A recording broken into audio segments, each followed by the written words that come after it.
Welcome, now I got a VIVO V20 SE and now I'm show you how to unblock phone number. So first step, open your phone application, this one, and on the top in the right corner we got 3 dots, so click it and choose settings.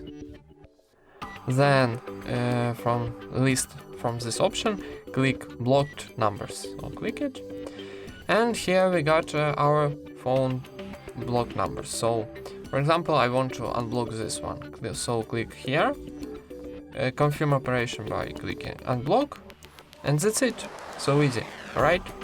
Thank you for watching, leave thumbs ups and subscribe to our channel.